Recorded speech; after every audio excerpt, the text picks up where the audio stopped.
What's going on YouTube? T Movies here. Since this month, I'm doing my reviews for past horror movies because it is, of course, Spooky Marvel's month of October.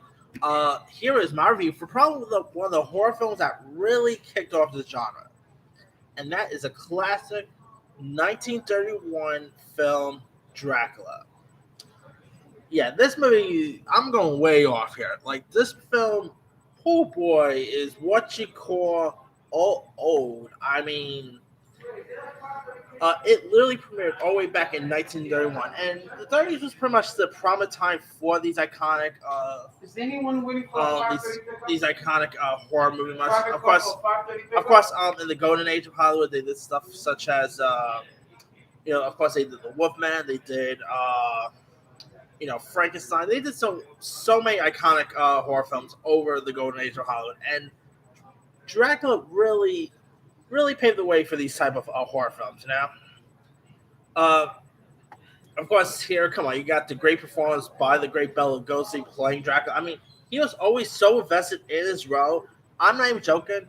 When Bela Lugosi sadly passed away, he literally was actually buried with his Dracula costume.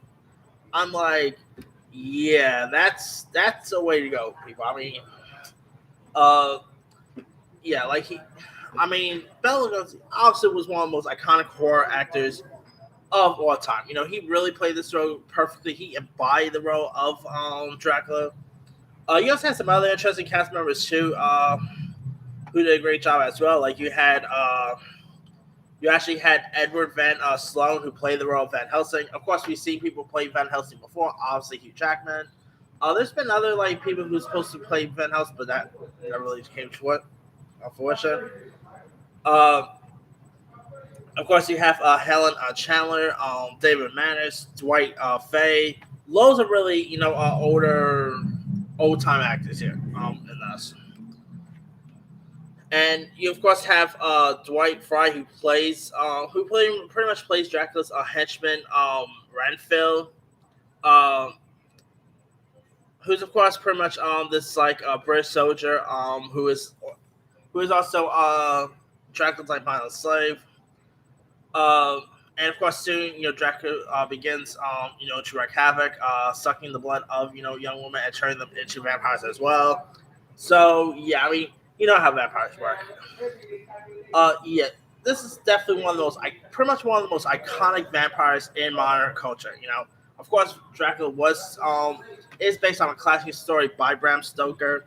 We've seen so many other cool actors don the cape and sink their teeth as the role of Dracula. Folks who have played Dracula over the years include the likes of Gary Oldman. If you want to go voice work, Adam Sandler in Hotel Transylvania, or John Rhys Meyers. Cleese Bang, of course, played Dracula on that Netflix series that premiered last year. So, yeah, people have pretty much sunk their teeth as the role of Dracula over the years, but pretty much no one played the role better than Bela Lugosi. He embodied this role.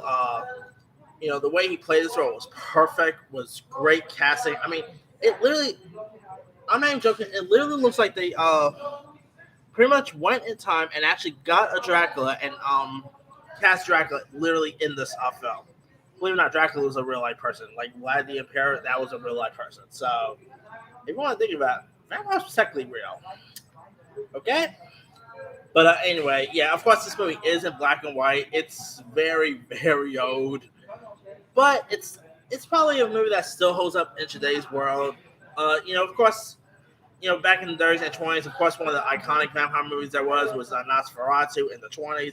But then came Dracula. And then since then, we had loads of other iconic vampire movies over the years, whether it was The Lost Boys, whether it was Blade, of course, Twilight. Hate them or not, they're still vampire movies. Obviously, if you want to go TV route, True Blood, etc. But really, Dracula paved the way for those type of vampire movies to hit the screen. So, yeah, if you guys have never really seen the original Dracula, you can actually find it on Peacock. You can find it on loads of other streaming sites such as Fandango, Vudu, Prime Video,